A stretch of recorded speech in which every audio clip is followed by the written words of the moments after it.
And here we are. It's Relationship Advice Tuesday here on the Debsterism channel on YouTube, where we get together and respond to questions that have been sent in to the advice column over the past so many weeks. I hesitate to say, oh, just recently, because that's not necessarily the case. We are getting more caught up, though. So chances are that if you sent a letter in and it makes the cut, you'll see it within about 2 weeks instead of it used to be 2 months. But we've done a great on our backlog. So I appreciate everybody's coming around for our February programming. And those of you who brought a friend, thank you very much. We're very close to our 25,000 subscriber goal. That was my goal for the end of February. And we're like less than 200 people away. So if you guys, do that final push for the last 2 weeks of February, we should make it. And that would be really good. That'll be a great present for me. So let's get going here. For those of you who are new to the channel, what we do on Tuesdays is go over letters that have been previously submitted. So this is not the show where you come and get your question answered on the spot. That, we do have those. The most recent was this past Friday, but that's not today. These are previously submitted questions. I read them to you and then I respond to them off the cuff on the air in real time. Okay, so today is February 16th, and we have a total of 25 questions again. That seems to be our new normal. All right, you guys ready? Let's go. This is from a female in the 30 to 36 age range from the UK. She says, "Hey, Deb, I'm 33 and I've been dating a guy 35 for around 3 months. We get on well. He comes across as kind and funny. He's hardworking and affectionate. He also seems relatively empathetic, thoughtful, and reflective. He has dated people, but nothing serious, and has not had a long term relationship. We have gone quite slow, meeting 1 to 2 times a week, and although things are moving forward, he isn't putting pressure or rushing and love bombing me. My concern is that he jokes about violence. For example, he jokes about pushing me down a waterfall or into mud. He joked about pushing me off a cliff edge when walking, but did not actually put me in danger. I pulled him up on it, and he said it was maybe just like schoolyard flirting, where you are mean to someone you like. I can understand maybe he was trying to be flirty and didn't know how. Wait a minute, he's 35? Anyway, a few times since I last saw him, he went to fake punch me in the face. Like he wasn't going to actually hit me, but he did it just enough to make me flinch, and he did it a few times. I told him it wasn't funny and he should not do that. I fake punched towards his face, and he said that is quite scary, actually, and said he would not do it again.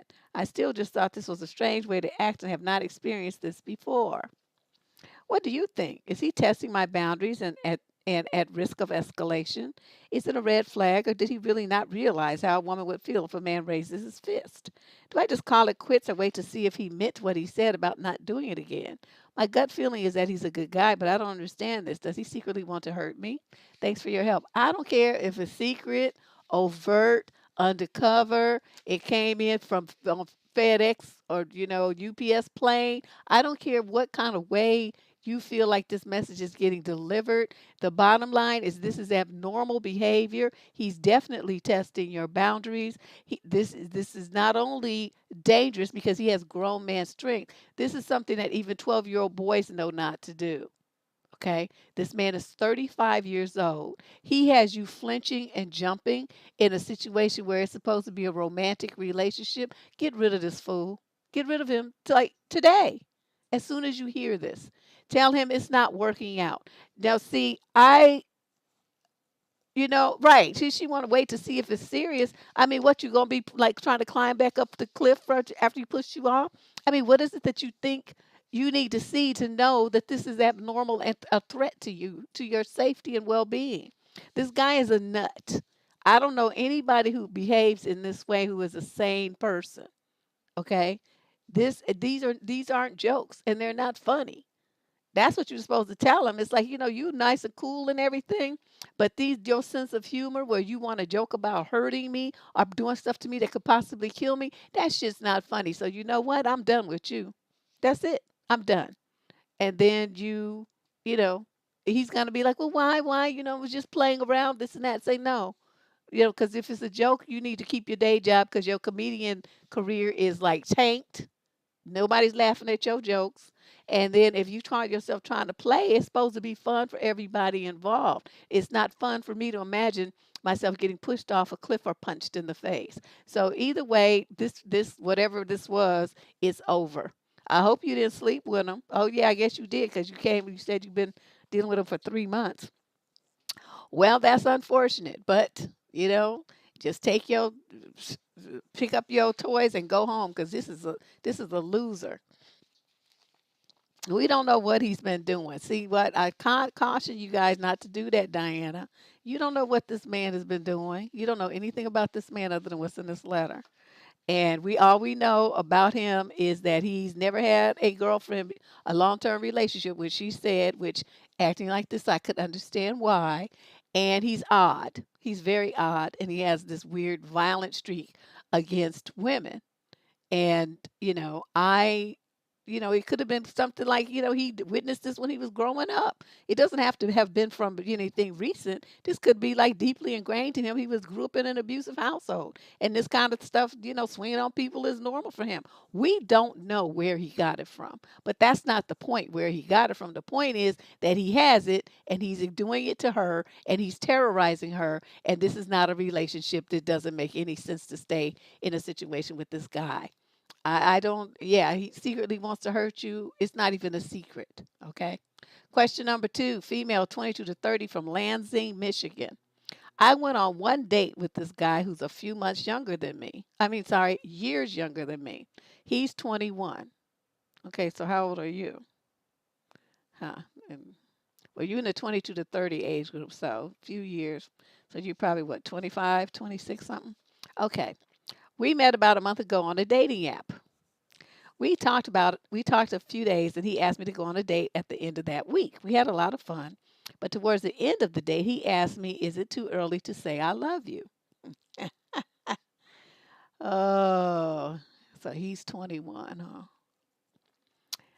He later backtracked and said he was trying to say he loves the person I am. It really did not sit right with me because we had only been talking for a week.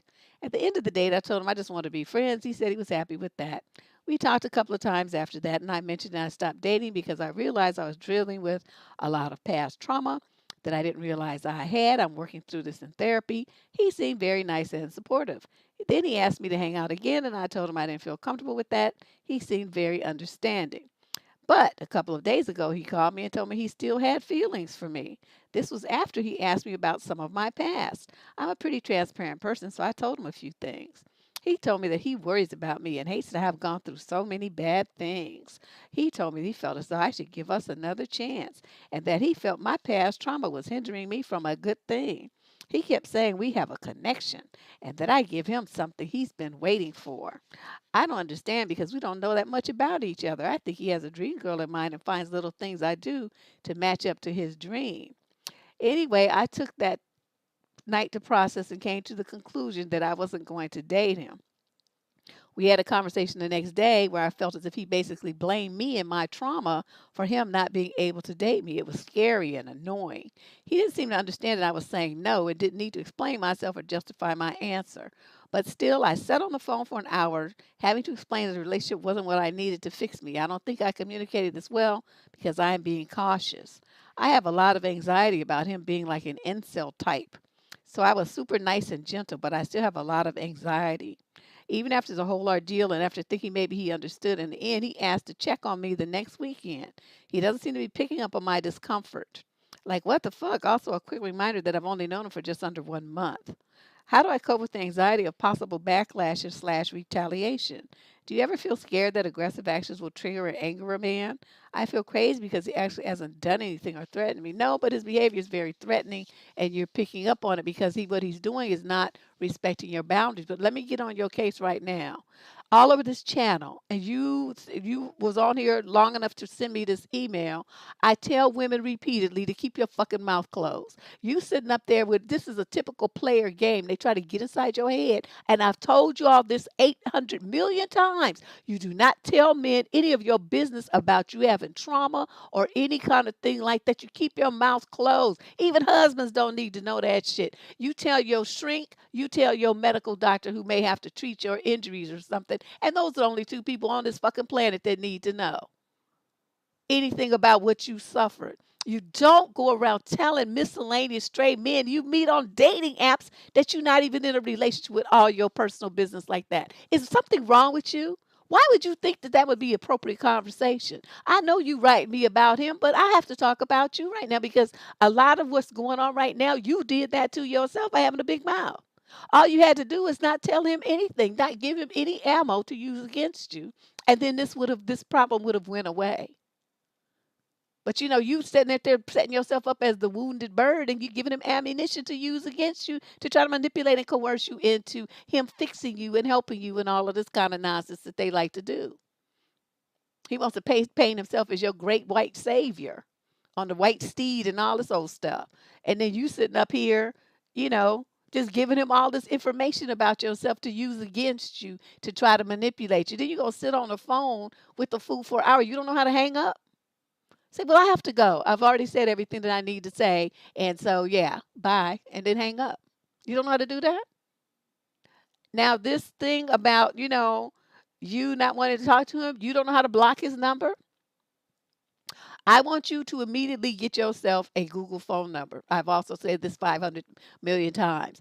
There's no woman in this planet that's on doing online dating that should be giving out her real phone number. You should never do that. You could change your Google number at a whim. You could have 5 of them from different area codes all around the country. So he don't know where you live at. Okay? But you are sitting here giving people your real number and being all scared of him. He knows you're scared. You gave him too much information. And now you're trying to run from him. You're going to block him, and you're going to just block him on everything, every avenue that you have. Okay? Everything. I hope you wasn't stupid and gave him your address and told him where you worked. I sure hope that you didn't do that. But that's what you're going to do. You're going to block him on the phone. Yes, I'm just like this girl. It's like how many times do I have to say the same thing over and over and over and over again? Shut up. Okay, don't tell men shit. How much more blunt do I have to be? You don't tell them anything about your trauma, your abuses, your domestic violence cases, your drama that you had with your baby daddy cheating. You don't say nothing because it's none of his fucking business. Okay, what happened in your past? He don't need to know nothing. They said, you got a couple of kids? Well, yeah, they daddy is so and so. And we broke up. That's it. That's all he needs to know. All the details and stuff, they going to ask you and say, now, why do you need to know that? How's that going to help our relationship? You hearing about some other dude. What you buy now? You trying to get with him? You want all the details so you can slide on over there and get with him? What's this all about? I'd be quick to shut that down. Don't be asking me no questions about some other dude. You just don't do that. Yeah, this is just, I mean, this is really, you have to have a Google phone number or some other kind of app, something. And then you also have to keep your mouth shut. There's several videos on this channel about being quiet, not talking, telling men all your business, stand out your feelings, all kind of stuff. You need to listen to them and repeat them, and listen to them on repeat until it sinks into your head. So when you never get yourself in a situation like this again, this doesn't make any sense. And he's younger than you, and he already running that kind of game, and you fell for it. You should be embarrassed. Question number 3, male, 22 to 30 from the UK. How do I deal with a female friend who stood me up on multiple occasions? What's wrong with you? She's supposed to get one. I'm not good with confrontation, so I tried ignoring her, but it didn't do much. Okay, first context. We've known each other since we were kids. I had a crush on her for half of it. I'm now 23. She's 21. So I proposed more than a year back, thinking the worst would be rejection and won't lose her as a friend. She said yes, but a week later, black flips and when asked by a mutual friend, just kidding to be accurate. So over the course of the year, has taken initiative for most of the dates, and 2/3 of the time it's a no-show. And having close mutual friends make it worse because they leave us alone at random times, which so frustratingly awkward. So yeah, how do I deal with her without losing her as a friend? P.S. Not to look like I'm trying to paint her in a bad way, but she also posts pictures with friends on different dates on which she should be showing up on ours. I'm coming off as an entitled friend, aren't I? No, you're coming off as desperate and so thirsty you could suck up all the oceans on the entire planet and then move inland to the rivers and the lakes. That's how thirsty you're coming across. Dude, this chick does not like you like that. I don't know that she even likes you at all. She's just yanking you around because you let her. So what you need to do is cut this off. Go like somebody else. Because you're never going to get her. She's not interested in you like the way that you want her to be. She's not even playing him. She just playing her. I mean, you know what I mean? She has no respect because it's the kind of thing like you're just like nothing to her. You're like a childhood friend that she just, has no real regard for because you're always there. Okay, you're not special or unique or anymore. You're nothing to worry about because you're always there. So how you could have somebody who stood you up on multiple occasions, like you, as you say, 2/3 of the time she's a no-show, and you still there. You see what I mean? So it's easy for her to take you for granted and treat you any old kind of way because you're gonna still be there. So what you have to do is make your self scarce, sir. Stop hanging out when you know she's gonna be there. Get you some new friends. My goodness. Question 4. This is a female, 22 to 30, from Winnipeg, Canada. And just so you guys know, in case you came in late, we have 25 questions again today. Yeah, he's dehydrated. Like, those dried flat sponges that they sell in the store? And then you have to like soak them in water to like make them puff back up, and they soak up all kinds of water. That's dude. Okay, yes, 22 to 30 from Winnipeg. How do I become more feminine and more comfortable in my womanhood, Deb? I am new to your channel, but I love your responses, so I'm writing for help. I am an INTP. Oh, me too. Which 1 to 2% of women are. I tend to be messy, live in my own head, and things like fashion, makeup, and hairstyling are a chore for me. I find it hard to relate to my girlfriends sometimes, and my interests are more academic and nerdy than womanly. I am more logical than emotional. I have a hard time understanding my feelings, putting myself in other people's shoes, and being mindful of the way other girls are. I feel like I have an introverted masculine energy. I've always been more career driven, but I am now ready to give relationships a chance. I feel like I want to embrace my inner femininity, which I've never done before. How do I be more of a woman? I really want it now. Any tips on how to get started with fashion and makeup, feelings, and men? How to become a pretty, classy, feminine woman when I've essentially lived my whole life as a tomboy. Ah, you're walking in my shoes. You see, I just really, when was that I started getting playing in makeup, Shay? That was what, about a year and a half ago, 2 years ago? Used to call it playing in the dots because I got the makeup and all the little makeups were round little dots on this thing. And so I would just be in there putting stuff on and occasionally watching a YouTube video. And I look at Shay's pictures that she has because she does her makeup perfect. And then I try to do that. It didn't quite happen. And then I watched some other videos and I didn't quite look the way that theirs did either. But, I tried. So that's what I'm going to suggest for you. If yeah, I'm like they used to call it a tomboy, but now if you do that kind of stuff, now they insist that you're trans and that you have to have hormones and all this old stuff. It's like just let little girls be who they are. So for you, I would say start with some videos. You're gonna have to go and buy yourself some makeup. Go to well, I don't know if you can do that now, huh? Because now everything's shut down because of COVID. They might be a way somebody could shape up your eyebrows. They like wax them and they line them up and everything. They get rid of your mustache, and then you can go on YouTube and they have makeup tutorials and stuff. And these girls, I mean, some of them they just look toe up, butt ugly, but by the time they finish with the makeup, they look like a model. So you could look at some of those and kind of do some of what they do, and then go and do something with do something about your head. You can't wear a ponytail forever, so you're gonna have to do something about your hair. See what a cute little cut maybe, and then go down to one of the stores. They have personal shopper type people to help them. You pick out a couple of outfits that look more girly, and yeah, I have dresses, but I have a variety of things. Sometimes I like dressing like that, and then sometimes usually though you'll see me in yoga pants and in the winter a turtleneck, in the summer a t-shirt or a tank top or a long skirt. Those that tend to be what I wear. I just got some jeans last year. I usually didn't even wear jeans, but that's I've been where you are, so I totally get it. I'm a INTP as well. INTPA, I think it's called.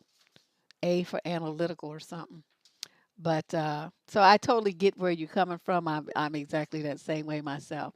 But the thing about it is, as long as you feel comfortable, that's going to be the main thing. You want to, doll yourself up a little bit, but don't go to any major extremes, because then you won't be comfortable and you won't come across as confident when you do meet a guy. You have to kind of strike a medium balance, and then just be yourself. Just be yourself, and there'll be a guy. Not all guys like all them girly type of women. They want somebody who could go camping and hiking with them, and get dirty, and strike a tent, and go fishing. And I mean, they want a woman companion, and they want her to be able to doll up and look pretty, of course, but they want her to not be a girly girl where she's afraid, oh, my nails, oh, my hair, I can't get in the water, my hair. They don't want that either. So I think you have a very good chance of finding somebody that would work really well with you. Okay. Yeah. Okay. See, they're saying at the beginning, start off with some drugstore makeup. Use CoverGirl, Maybelline, that kind of stuff. Walmart, whatever, Target. Just get some basic makeup, and then once you get really good at it, then you can go branch out into that stuff. But I still don't buy that expensive stuff. I just I wear makeup on the show, and that's pretty much it. Oh, Sue says I'm wearing a parka is about all you get on. I heard that.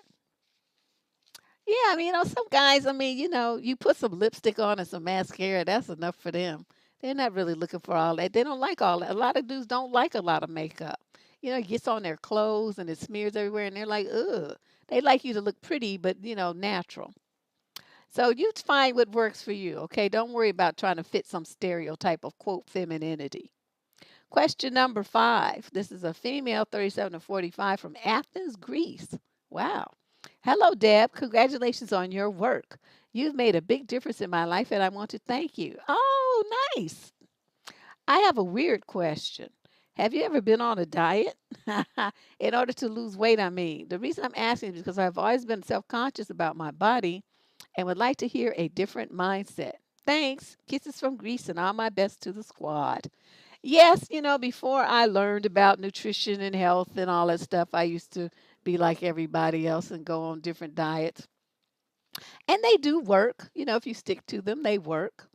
But then as soon as you go off the diet, you gain the weight back, and then sometimes you gain more. Because a lot of women, and once I became a trainer, I learned this, what burns fat is muscle. So if you're only dieting and you're not really doing something to rebuild muscle, you're going to lose muscle mass so that your body composition changes, and you actually end up with a higher body fat percentage. Even though the scale might be lower, you've lost muscle mass. And that's where the scale dropped. It's not the fat loss, it's muscle that you lost. So when you get off the diet, you're essentially fatter than you were and less able to burn calories than you were before you got on the diet. That is the downside to dieting, those reduced calorie things, and people don't exercise accordingly. So I have found that it's better What I tell my clients, first, we're not going to change your diet. For the first month, you're going to eat everything exactly the same that you've been eating. The only thing you're adding is 2 weight training sessions a week with me, right? So at the end of that, normally they would have dropped one whole dress size because they built muscle and it replaced the fat. So they scale might even be higher than what it was, which messed a lot of them up. But they lost inches because they built muscle and it burned the fat. Right, so they're firmer, they're tighter, their thighs are toned, their butts toned, and they can see the difference and feel it. So okay, then once that happens, then we start adjusting their eating. Okay, you're gonna cut out potato chips, soda pop, that kind of stuff. You're gonna replace it with sparkling water that has some fresh squeezed orange juice in it, something like that.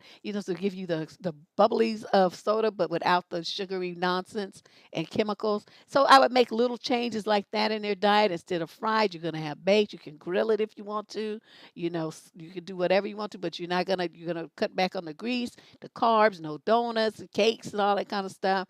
If you want to have something like that, it's gonna be a low calorie kind of thing without a bunch of frosting or whipped cream on it. Maybe some fresh fruit on top of it, like a shortcake or something. So I would give them options. You know what I mean? I don't want people to feel deprived. I want to give them something that looks pretty on the plate, that satisfies their taste buds, but that's lower in fat, lower in sodium, and lower in calories than what they're used to. Combined with the 2 weight training sessions a week, the weight would just drop off. And so at the end of like 3 months, they're down 3 dress sizes, down 20 pounds, and looking fabulous. Okay? Because I know I was the shit trainer when I was a trainer. I had all kind of certifications and worked with strictly, well, I had some male clients, but mostly women. I'd say 90% of my clientele were women and the rest were men. But if you understand how women's bodies are, that works. I can tell you that works, but don't do diets. Don't go on diets. You're just going to destroy your body with that stuff. Okay. So let's move on to question number 6. There you go, Sue. That's all you got to do. Male, 21 to 26. He's in the San Francisco Bay Area. Oh, and I'm sorry, this is a female. I'm sorry, I don't know what I'm reading something different. Hey, Deb, I'm 23 and I need some advice about a problem with my older brother. He just hates my guts for some reason unbeknownst to me. Long story short, we got into a huge argument because he inserted himself into a tiff I had with another family member and he started screaming and cursing at me, getting in my face and telling me to throw hands or shut the fuck up. Hmm. He started berating me, telling me that I'm 23 years old with no house or husband and how I live on my computer and it's all I'll ever do in life, according to him. Hmm. I'm baffled because I've been doing my best with COVID. I saved $6,000. I got a new job. I'm making plans to get my driver's license and apartment and go back to school for a business degree. He thinks he's better than everyone else because he has 2 jobs at a sandwich shop and as a package handler. But how could he talk about me when he has never had a car or apartment and never been married himself? Why is it bad that I don't have those things when he doesn't either? He said these things in front of the entire family that made me feel very low. There have been other times when he's been this way with me when I was a teen as well. I just don't know what I did to make him hate me so much, but he loves my cousins who also don't like me. They are all getting high and laughing at me afterwards. I'm very sensitive and it hurt my heart. How do I keep my head up? By not letting it bother you. Now, see, let me tell you something about your brother. Yeah, somebody just said before I could even say it, she typed it in the chat room. He's jealous of you. You're only 23 years old. And where was he when he was 23? This clown is 32 and he's still in the same position as you. I mean, okay, he might have a car, you don't say. Wait, did you? Oh, no. And he has never had a car or apartment or never. Okay, so he don't have a car either. He's never been married either. And he still lives at home himself. So when he was busy saying that in front of everybody, I would have been like, well, what's the difference between me and you except I'm only 23? We in the same boat. You don't have a car, I don't have a car. I'm not married, you not married. I have a job, you have a job. We both live at home. I mean, what's the big difference? Why are you ragging on me? I would have had to ask him that in front of everybody. But the main thing is your brother, and listen to this very carefully. Your brother, and I know people are not, your brother has sexual interest in you. Let me just be blunt. Okay, that it started when you was a teenager And he's does in order to fight it, he has to make you. He's picking on you because it makes him, have distance between you. That's the best way he can handle it. And I don't know where that's coming from, but I'm telling you that that's what that is. Okay, because this behavior is not normal. And since it started when you were a teenager, I can make the correlation. He's having sexual fantasies and frustrations about his own sister, and this is how he expresses it. Okay, so you watch yourself with him. I know a lot of people don't like to say that, but you know me, I'ma just say it. That's what this behavior is indicating. That's what the vibe I'm getting. So he's trying to pick you apart and put you down because that way it makes him feel better. He feels like he doesn't have to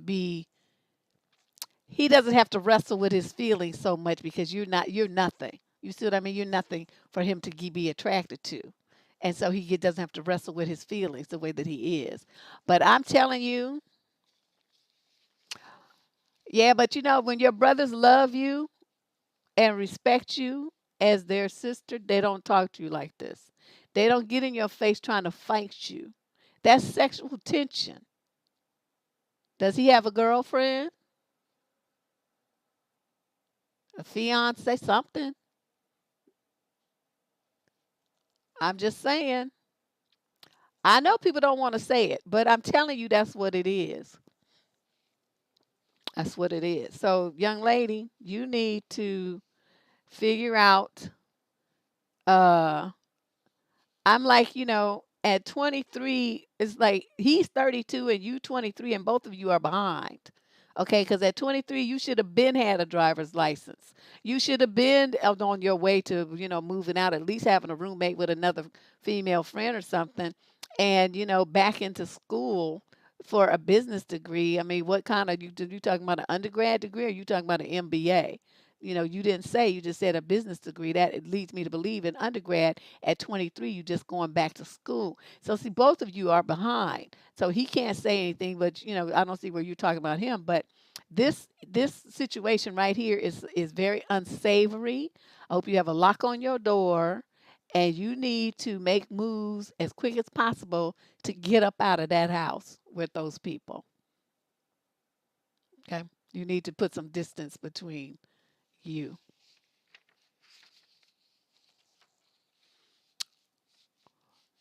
You is this? Oh, you accept the cheater bad when we were together. Oh well, this says 23. So was that a typo? A transposition? I don't know. I'm not talking about distance. I'm talking about moving so that you're not there where he can do this and you go on with your life. So that would be your number one priority in my mind. This is very disturbing. I don't know. I'm just getting this icky feeling from this guy, this brother. It's just giving me the creeps. Something's wrong with him. But that's what I'm getting from it. I'm sorry. A lot of the responses that I do go with my gut. It's like a energy comes from the writer of the letter and about the situation. It's really, I don't even know really how to describe it, but that's the energy that I'm getting. He's wrestling with that. And that's why it's coming off as all this animosity because he's really angry at himself, but he's taking it out on you. Question number 7, female, 22 to 30 in the UK. I'm actually taking a break from men and dating because it seems like every man I encounter only wants me for one thing, some booty. And I know for some people that's cool, but not for me. In my opinion, eggplant is pointless if you don't have true feelings for the person. Anyways, I'm 22 and I've been in 2 relationships and had a few dates, and every guy I was in love with only felt lust for me and treated me like crap otherwise.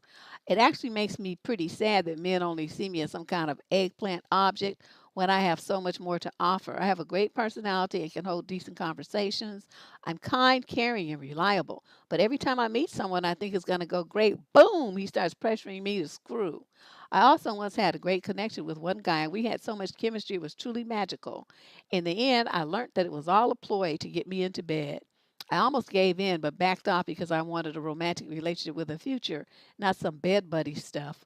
It generally makes me feel disgusted with males, and I'm only 22. How do I stop feeling like this? Welcome to reality. You're never going to stop feeling like that until you meet a guy who's not like that, and those men are rare and few and far between.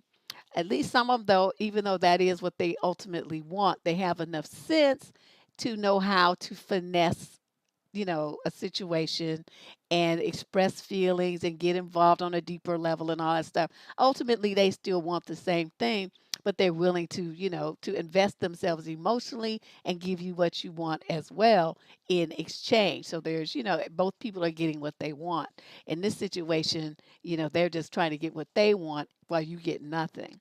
And at least you recognize it and you've shut it down. So I don't know, what to tell you except that you can try dating guys a little older. But since you're only 22, older for you is 28 and they still stupid. Older for you is 29, 30, still hoes. So I don't know, really what to tell you because you don't go too old because then they're just too old for you. So this is the kind of thing you can date around without being real serious with these guys. But if you're looking for like you said you want something long term and with a future at your age, that's going to be hard to find. That's going to be hard to find at 22. Man, I'm telling you, just let me be 22 again and see what kind of fool I be. I wouldn't be giving these men a second thought. They would be like not even bleep on my radar. I just, would be so into doing what I want to do for me. I would not be giving no dusties, no man, no nothing from me. You don't get the time of day. You don't get a hello. You don't get a smile. You don't get crap. Because I'm all about me. That's what I would do. If I had to do it all over again, I would just stay far away from men until I didn't have shit else to do. And then I would go and get myself involved in a relationship. So, it's something to think about because, yeah, that's what I was going to say. Worried about men at 22, you should be focusing on yourself and what you want to do for yourself and getting your passport in order and getting your money right and setting up your retirement accounts and investing, you're saving your money so you can buy you a house or a condo or something. Those are the kind of things you should be doing right now, not worrying about men. Because as you see, they're stupid. And as you see, any time that you spend with them is just time wasted at 22. That's not what you should be focusing on. Yeah, the relationships, because it's really sad. Women are socialized to want relationships and do all this stuff and be all this stuff for men in relationships, but they're not getting the same kind of socialization. So it's very one-sided. So, few young women in relationships are really happy with their relationship. They tolerate a lot of stuff, but are they really truly happy? Very few. But their desire to be in a relationship, supersedes the quality of the person that they're in the relationship with. So they stay. But we get a lot of letters through here about some of those, and they shouldn't be staying. Let's move on to question number 8, female 31 to 39 from the city of Westminster in the UK. I'm at the point that I feel at a low and depressed. I can't function like I used to anymore. My husband knows this. Today I had to get the food shop and not feeling very good this morning. I asked my husband if he would come in with me, but he pulled a face and huffed. So I told him it didn't matter, as when he's in a mood, it's like having to deal with a spoiled child and it just makes life even harder. So myself and our daughter went in to do the shopping. I know I had to be out by 3 because he'd made plans for us to go see his friend's horses, which we were all looking forward to. I got some chocolates and wine for Valentine's Day and went around to the aisles to get the food shopping. I started feeling unwell, so I skipped the load of aisles and just got what we needed. I paid, and then my daughter, she's 4, needed the toilet. She was taking ages, saying that she needed to go but couldn't. I tried hurrying her up because I knew that he would get mad, but she wouldn't get off the toilet, so that probably took another 10 to 15 minutes. I genuinely didn't realize the time. I just wanted to get back to the car as quickly as I could. When we did, it was 20 past 3. He went on at me about how he was ticked off, that I was a horrible see you that word, and had been late on purpose so we couldn't go. I honestly just didn't realize that it was that late. We probably were in there for 40 minutes.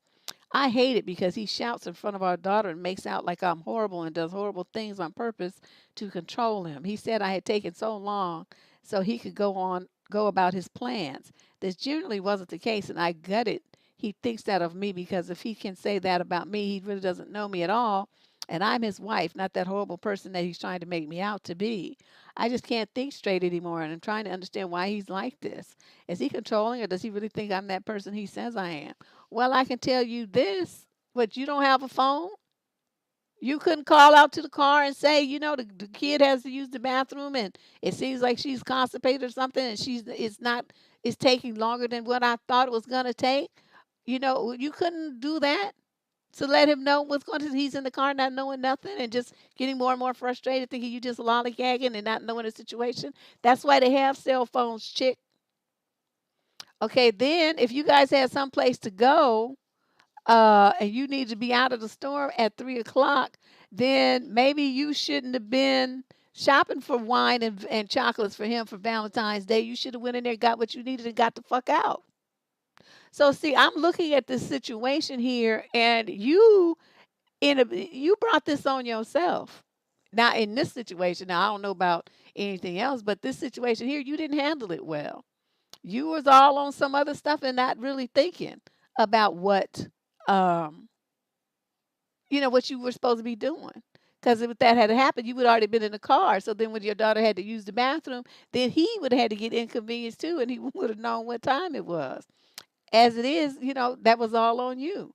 And you're supposed to be to place at 3, and then it was 20 past by the time you make it to the car. Of course he's pissed. Um, I don't think it's necessary for him to shout in front of your daughter and do all these kind of things here. But like I'm saying, the way that you handled this, you didn't really think this through.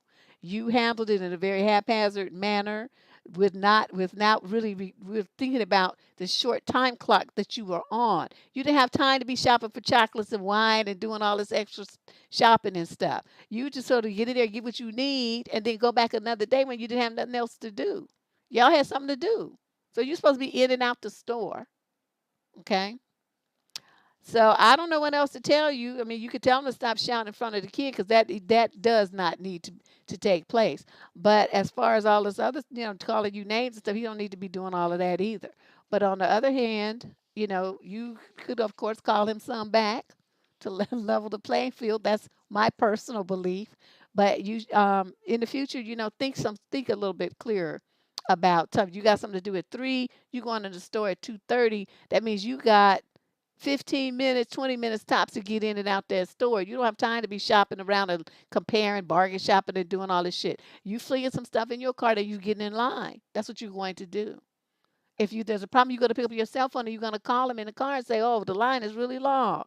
But pan around, show them in the movie or the FaceTime or whatever, and say, "I will be right out." Yeah, I don't know what I mean, I don't know what their deal is here. They yell and scream at each other, but then they don't use the toilet, use the phone. When I'm sure they both have one. So that's kind of amazing to me, but whatever. Let's move on. Question number 9. This is a male in the 31 and 40 age group from Christchurch, New Zealand. A few times now, I'll be dating someone and pretty excited about them. Then it's like a switch is flipped and I start to lose interest. I'll start noticing ridiculous things in their features that I don't find attractive. The shape of their mouth when they chew, the shape of their neck, a mole on their back, and it becomes a total turnoff. Zero obvious red flags and we get along so well, but I'll fixate on stupid, superficial stuff. I'm generally someone who is drawn to interesting people I have a connection with and uninterested in conventionally attractive people. But the thing is, I have a lot of trauma and abuse in my past. Yes, I've had a lot of therapy and continue to do so. I've healed and grown so much. Part of me thinks that the people I'm dating feel too safe and stable, and my subconscious is uncomfortable with that and seeks out chaos instead. I don't want to throw away something good with a really great person, but I don't know if maybe my hesitations are legitimate and I'm just not going to be happy with them. I know I'll eventually figure it out with them, but at that point, they're emotionally invested and I end up hurting them. So how do you know the difference between avoiding intimacy and just not being interested in someone? You look in the mirror and you say, "Look, you stupid fool." That's you. You have some kind of emotional blocks. You can't be intimate with anybody. If they paid you, you couldn't do it. So stop this. Okay, just date around. But don't be trying to date one person. Don't be trying to have a relationship with anybody because you're not equipped for it. You have some severe fear of intimacy issues. This thing, fixating on stuff like a mole or the shape of their neck and all this kind of stuff. Those are the kind of things that people do when they're terrified of intimacy. So they find stupid bullshit to reject a person about just the dumbest shit ever on the face of the earth, and you have done nothing to change my mind. This is you. So what you're going to do, like I said, is you're going to continue your therapy. You might want to get a new therapist if you've been in therapy for a long time and this is the best you could do, because they need to start working on these intimacy issues. And then leave women alone. Leave them alone. Get off the dating apps. Concentrate on healing yourself, and stop fucking over people with your stupidity. Cause you ain't ready. You're not ready for anything that's gonna require you to be emotionally vulnerable to someone. You can't do it. Okay, can't do it. I just like woof. This is unbelievable. Question 10 out of 25. Female 18 to 21 from Minnesota. So, Deb, first of all, I'm 20 years old. I have one kid. Currently, my baby's daddy didn't show up for her first birthday about a week ago. We've been on and off for a while. My baby has been wondering, and I'm pretty sure he has a side chick. He's been staying up later, almost until 11 p.m. on his phone, and before he went to bed with me, but not anymore. Our eggplant life hasn't been very good either. Advice for what to do? Well, I mean, you said you've been on and off for a while. So doesn't that tell you all you need to know? When you're off and on with somebody, that means the shit is shaky as hell. And, they're going back and forth between you and someone else. That's what that usually indicates. You pretty sure he has a side chick. I'm in a full agreement to do. So when y'all have a split time, he's over there and then back with you and then back over there. And so I think the term is triangulation, right? For narcs, that's what they do. But this is all up to you. Um, this is, what you gonna do here is up to you. I see no future here. I just see you wasting a lot of time with this guy. It's unfortunate that, somebody didn't get a hold of you earlier before you had this baby and take you right over to the abortion clinic, because then you wouldn't be having this problem. And you would be doing other stuff that 20-year-olds are supposed to do besides worrying about some dusty bum. Okay. So unfortunately, that is what it is, though. But you are going to have to come to the acceptance that whatever this relationship is you had with this man is over. It's not healthy for you. It's not healthy for the baby, for him to be coming and going like that in and out of her life. That's not good for the kid. So what you want to do is just go, make everything official, break it up, get your child support and visitation schedules, all signed, sealed, delivered through the court. He can pick her up on his weekends, whatever he wants to do.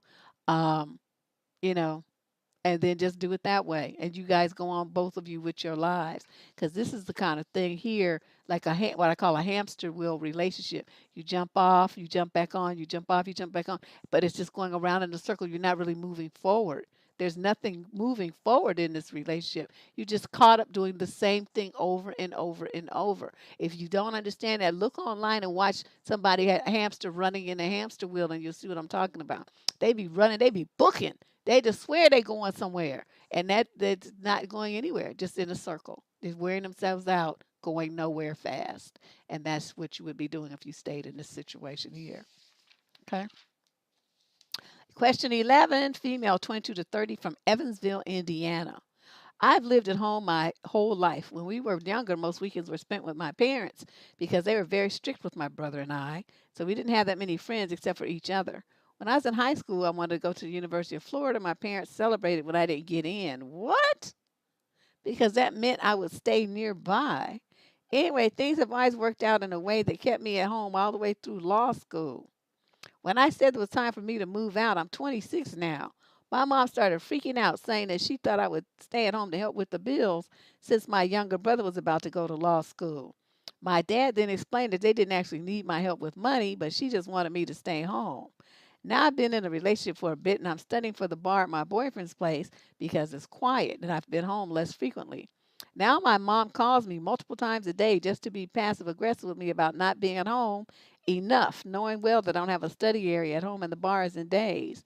She asks me for pictures, even when I tell her I'm at the library studying. She tells me younger sibling to call me and tell me how sad she is and how much she misses me. But when I'm home, she makes no effort to have any relationship with me or speak to me. She legit wants me to be there like a house plant under her roof. It honestly feels like she's smothering me at this point, and it sucks because she's my mother and I love her.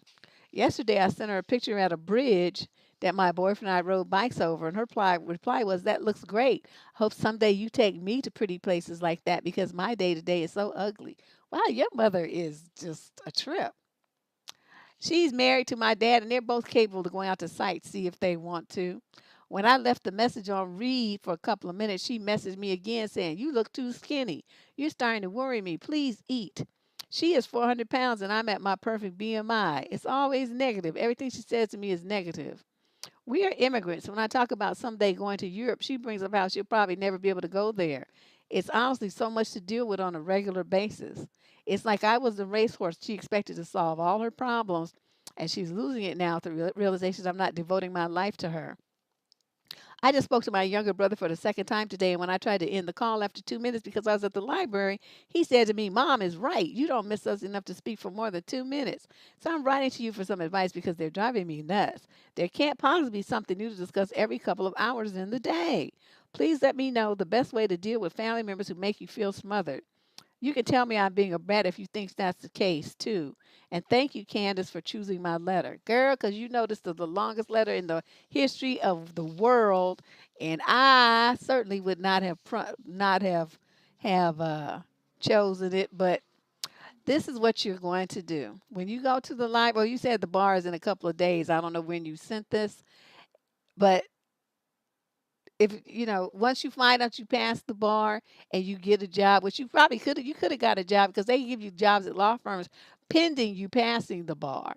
You only work as like a paralegal or something, but you're still in the environment. And then once you get the job, then they promote you up to an associate attorney, and then you start doing the real slave work that you're going to be doing for the next 5 years. Then when you go to the library, when you're at the boyfriend's place studying, turn your phone off. Why do you need to have your phone on? You're at your boyfriend's place, right? If you need to, you could even get a second phone, like a little burner phone or something that he could call you on. If while you're at his house, he can call you on that, but nobody else has that number. Or you can use your Google phone number, and he can call you that, and it'll ring through your computer. Either way, you can turn off your cell phone so that your relatives cannot bother you. And you can tell them that's what you're going to be doing because you need to study and they're disturbing you with their bullshit. Now, as far as your mama talking about, what did she say? You look too skinny and to place eat. You just say, "No, I'm not trying to be on my 400-pound life like you are, mom. I like my body just the way it is." Do you ever say stuff like that to her to shut her down? Or you just take it and be quiet? She'll never be able to go there. Say, "Yo, you won't be able to go because you won't be able to fit in the airplane. You're too fat with your 400-pound ass. They don't let oxens on planes. So you need to do something about that." Because normally, like I said before, I would normally not be talking about people like that, but she opened the door. See, so she opened the door by talking about you, saying you too skinny and you need to eat and all this old stuff. See, that's she's capping on you by saying that you too skinny. Too skinny is negative. Okay, that's a judgment. So once somebody does something like that, then the door is open for you to stroll on through and proceed to be a savage and just rip them up one side and down the other. And I wouldn't care that it's my mother, because you know the way she's acted, she's not talking to me, you treat me like I'm her daughter. My day to day is so ugly. Well, maybe you should have chose a better husband, and then you wouldn't be having that problem. You know what I mean? Every time she had a complaint, I would turn it back on her. Oh, I need something to drink. Um, yeah, she might be jealous, but she said sounds controlling.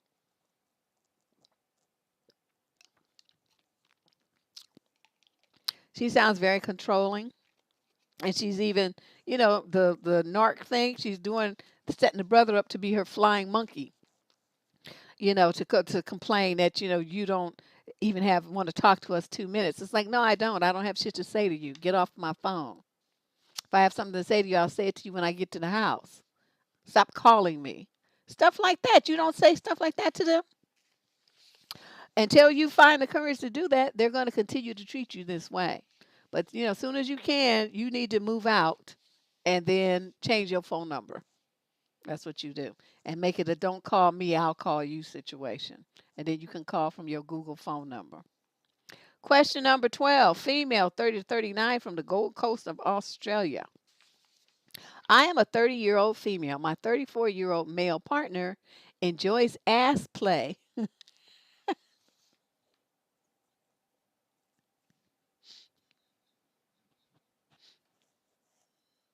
There's one in every column. It's just every column. I just can't escape. Okay. And it's trying to get me to do things with his ass that I'm just not into at all. I have zero desire to engage in that with him. I am personally grossed out by his ass. I don't mind him playing with mine.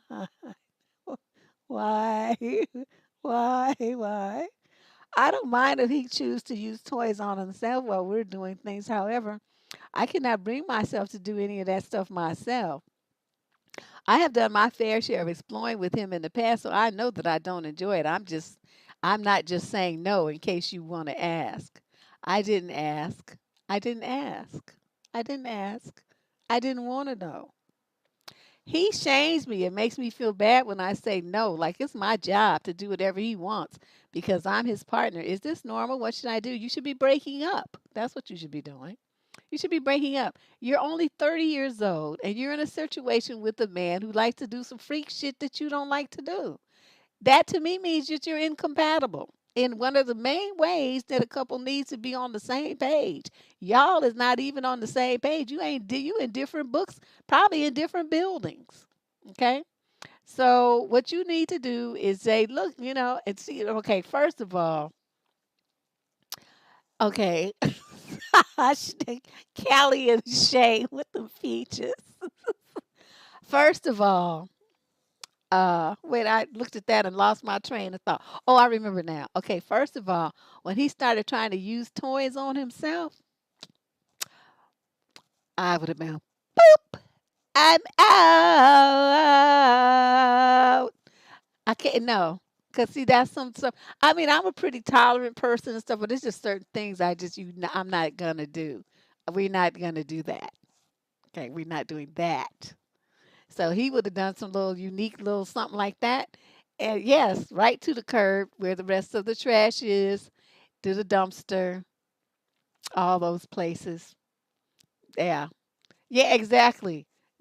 That's too suspect. And now he's trying to get her to all involved in it. And I would just tell him, what you really want is a dude. So why don't you just go find one and I'll be out to find a guy that really likes doing regular things with a woman. Okay, Maya, you didn't have to say it.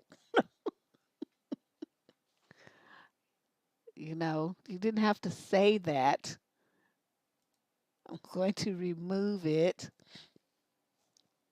But yes, we use polite euphemisms around here. We don't actually like say the stuff, okay? So we all know what she's alluding to. We didn't have to be so blunt.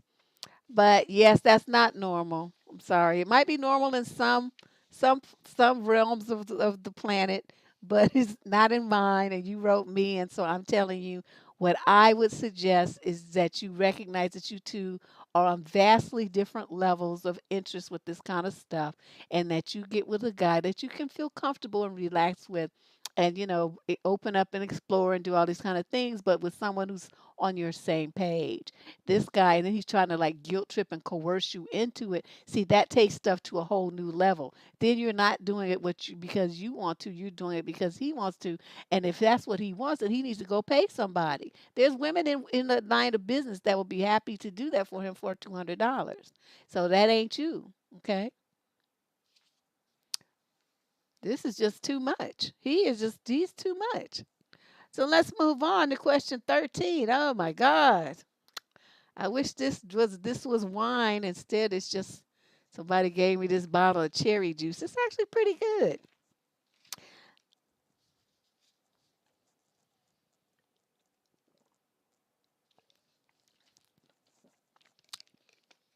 Hmm.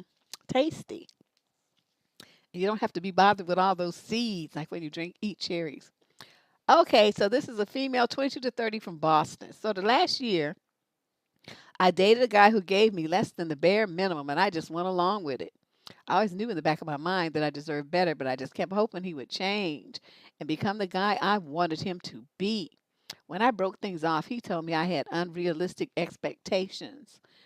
I didn't know that wanting good communication and spending time with someone was an unrealistic expectation. And I didn't respond, but now I'm so angry at myself for not giving out to him. I'm very tempted to text him to argue about how I had no unrealistic expectations, but that would be a waste of my time.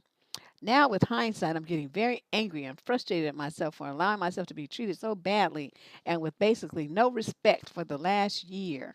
I became the girl that I never wanted to be. I could never fathom how girls got back with their boyfriends after being cheated on until I was in the same position. I still took him back. How do I forgive myself and allow myself to move past this relationship? Well, I mean, you gonna move past the relationship, just giving some time and dating somebody else. That part's not hard. The hardest part, I think, is gonna be with you doing this rumination thing. Well, I shoulda, woulda, coulda, and then beating yourself up about it. Let me explain to you why I never do that. The past is like food that's already been chewed. Okay, once you chew it, will it ever go back to looking the way that it was before it went into your mouth? The answer to that question is no, never, ever. And it's the same with the relationship with a man. Okay, so once the relationship is jacked up, that's chewed food. So you have to get rid of it, and you can't wish and hope take it back thinking it's going to morph back into whatever it was, like unchewed pie, unchewed cookies, an unchewed piece of fried chicken, whatever. It's not going to work. It's never going to change back to what it was in its beautiful form. That is how it is with a relationship. When you break up, you don't go back, because everything that was all fucked up about it is still there. People, kind of start forgetting as time passes, but it's still there. The very thing that was stupid about him, everything that got on your nerves, everything that his behaviors, his attitudes, the crazy way he talks to you, the stuff that he did that he didn't show up for you, it's all the same. It's still there. That men don't change their personalities like that. So he might put on a front to try to get you back, but the real him is gonna come out, soon enough. So that's what you have to accept. And once you accept that, you can start moving past this and you can say, okay, well, I had a lot of hope and I hoped that it would be different, but I was silly. And now I understand that hope is a stupid word that I need to strike from my vocabulary when it comes to men. Either he is or he is not. He is what he is, or he's not. He is what I want him to be, or he's not. Okay, there's no hoping that he's going to be different and change. Hope is one of the just worst words ever for women. Hoping about something. Stop wasting your time hoping. Okay, he either is or he's not.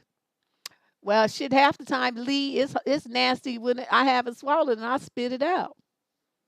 You know, Sometimes I don't know. I just go through these weird things, and something I liked a couple of weeks ago, and then I put it in my mouth and I start chewing it, and it just tastes like trash. And I do like Tom Hanks did in Big and go and spit it out and don't care.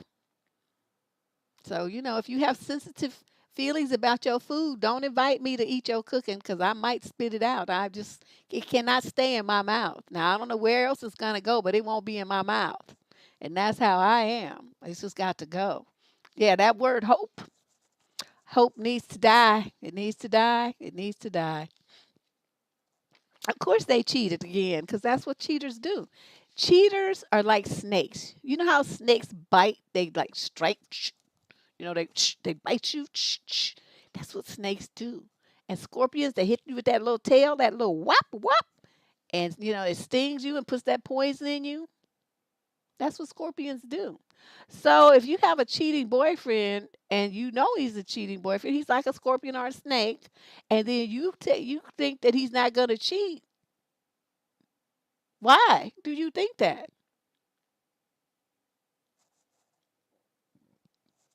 Because you was hoping.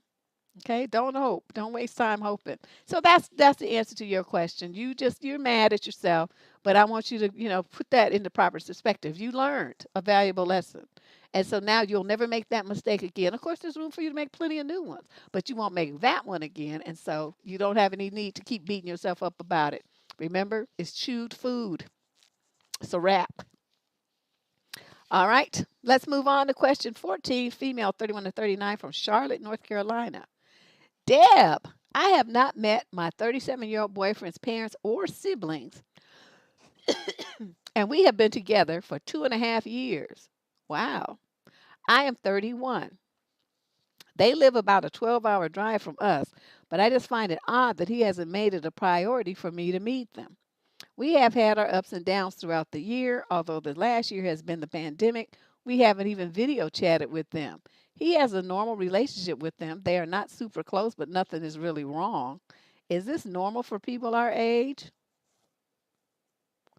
No, not for people been dating 2.5 years. That's not normal. But that issue becomes what you're going to do about it. What you have to realize is that unless he is super separate from his family, which some people are, but usually they don't have any contact with their family in a situation like that. But if he has regular contact with them, but they're just not super close, and he hasn't introduced you yet, that's putting up a major boundary. So he hasn't brought you into the inner circle yet. The question though is why? Is he not serious about you? Is he going to bring you in and to propose in front of his family? Does he know that they're going to be pressuring him to get married? That's why he doesn't want, are they like all like inbreds or something and he doesn't want you to see them because they look like they should be starring in that movie Deliverance or, The Hills Have Eyes? That was the creepiest shit in the world. Okay, there's something, amiss here. But you have to be the one to decide. I don't think I'd be comfortable dating somebody for 2.5 years and I've never met anybody in their family. That would be a red flag for me. Yeah, he might be, but did you see that movie though? That's what I'm talking. I don't know why that came to my mind. That was some freaky shit. Okay, maybe his people look like that. And that's why he don't want you to see him. Because he lucked up and the genes all came into the good arrangement for him. And so he looks normal. You know that movie was creepy. I know I'm not the only one who was grossed out. 2.5 years, Norma.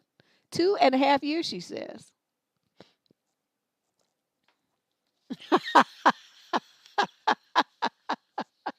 I'm telling you, so maybe his folks look like that. No, no. Especially you say they live 12 hours from you. And where do you live? You live in Boston. So see, they might be like in them folks living up in them Virginia hills and whatnot.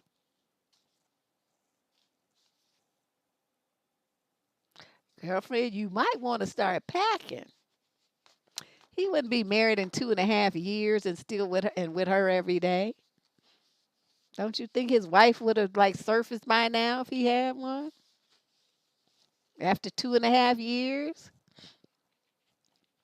Let's move on to question number 15. Male, 22 to 30 from London. I am currently 29 years old, working a steady job and making a good income while also studying for certs and trying to start my own business. Oh, look at you. The only reason I put that out there is not to put anyone down or myself up, but rather to say I'm extremely busy these days. When I was 20, there was a girl that was completely and totally infatuated with, and even though I felt like she was way out of my league, she actually said she would date me. So we dated for like I want to say 5 months. And in that time she went away to school. While she was away at school, she basically got really distant from me, and even though I tried hard to make it work by visiting her and sending her gifts and shit like that, she eventually broke up with me while being a turtle jerk about it. I can't lie, I was pretty devastated because I never thought I would get a girl that beautiful again, even though I did get better looking and was able to consistently get good looking women by the time I hit 21. We did talk occasionally over the years, but that probably stopped when I was like 23 or 24. So wait a minute, now you're 29. Okay. So now we come to today. She messages me on WhatsApp from a completely different number and tells me that it's her. I was kind of in shock and wasn't even sure I should respond, but I did. She goes on to tell me that her husband had deleted my number out of her phone, and she literally looked up my info on some internet phone book. I have a unique name, so it's easy to find me. So I'm like, okay, your husband? I don't really care that she's married because I'm pretty much over her and how she treated me like trash when I wasn't as emotionally stable. She then goes on to tell me that her and her husband are getting divorced and she has a 5-month-old son. So here's my dilemma. I'm definitely not interested in this girl anymore because of the way she was such a piece of crap, even though she's totally my type, LOL. But also, I like to think I'm a good person. And I don't want to not be there for someone who kind of needs some support at the moment. Is it wrong to just be there to support her, even though I'm really not interested anymore? She seems like she's trying to rekindle something with me, even though I've been pretty blatant about how I'm not interested. Should I just block her and forget about her? I'd feel bad if she's going through some severe depression, just needed someone to talk to. Please, some advice. I'm kind of conflicted. I don't know who else to ask. Dude, yes, you block. You block. You block. You know what she's trying to do? This is what's called a pre-bound. Before the other situation is completely over, she's looking for somebody to rebound to, but I call it a pre-bound because it's before the actual breakup.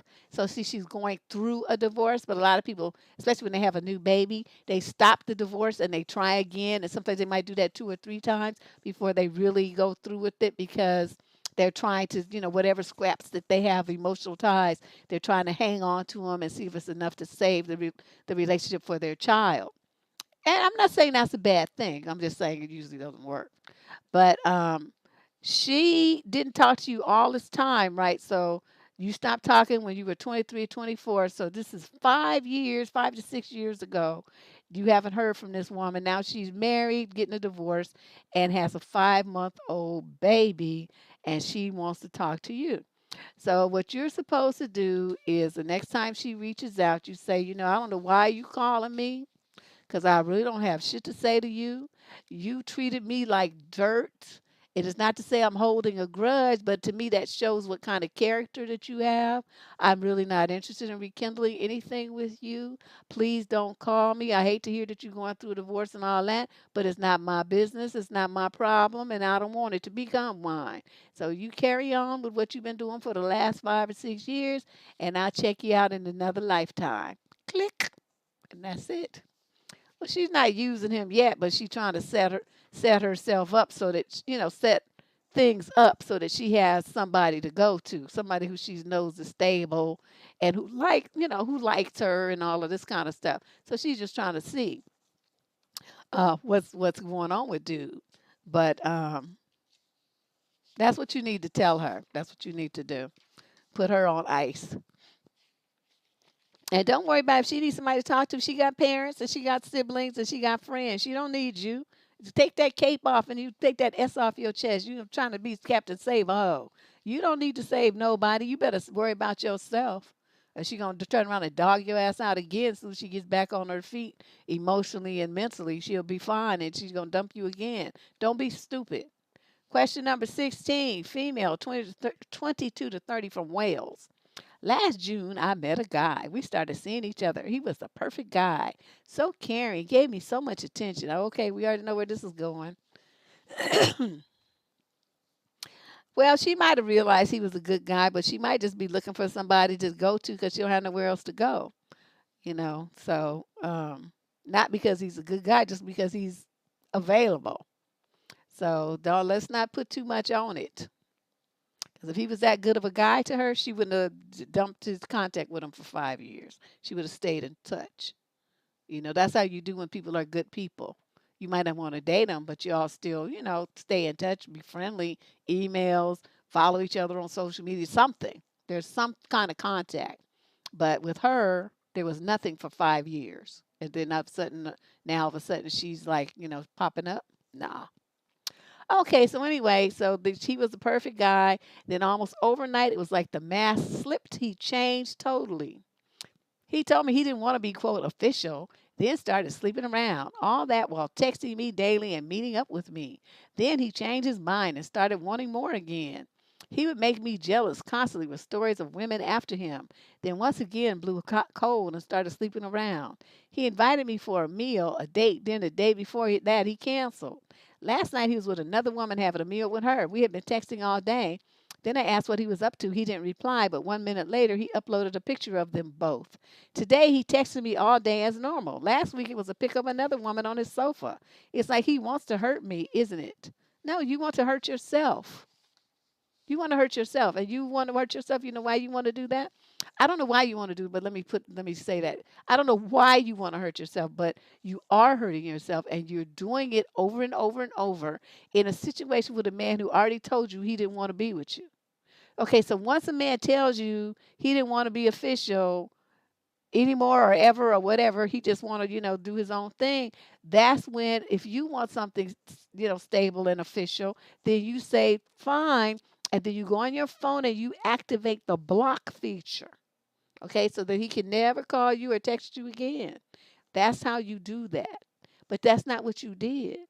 See, so you kept fucking around with him, kept letting him in your life, talking about, well, he texts me, did he change his mind? And he texts me daily, he meets up with me. Why were you meeting up with a man who told you that he was sleeping around and didn't want to be anything special to you? Why were you doing that? Are you that thirsty and desperate? But they don't have enough men in Wales? I mean, what is going on? Shay said you hurting her with this letter. But this is kind of ridiculous. I mean, once the mask slipped and he changed. That was the instant you're supposed to dump him. You don't keep men around who treat you like this. You don't keep giving them access to you. You don't keep letting them date you. You don't sleep with them. You don't spend any time with them. You don't worry about them. You don't talk to them. You don't text them. You don't kiss them. You don't hug them. You don't let them come to your house. You don't go anywhere with them. Okay, they go on ice. They go in the corner on a timeout. So you treated him, you still treating him like he's your man. He's getting all the perks and benefits of being your boyfriend without any of the responsibilities. And you're doing that to yourself. So don't blame him. He told you clearly what it was he wanted and what he was going to do. And you went along with it. So that's your fault. Question 17, female, 22 to 30 from the Southern California. I'm a female in my 20s. I often go out for walks at the park near my house. In the past year, I've had 2 encounters where men follow me. It's terrifying. I have pepper spray with me, but when I experience these things, I choke, and the only thing I do is run towards my car or people nearby. I'm tired of feeling scared and unsafe. How do women ensure your safety, and how do you build up the courage to do something about the situation? First of all, join a walking group. Okay, a walking club. There have to be some in your city. You're going to walk with a group of people now. You're going to stop walking by yourself. You done already had 2 warnings, okay? Warnings telling you that this is not what you need to be doing, and yet you keep doing it. Why do you keep doing that? In the same spot, the same route, with the same kooks in around, and you still putting yourself in that situation. That's not how you do things.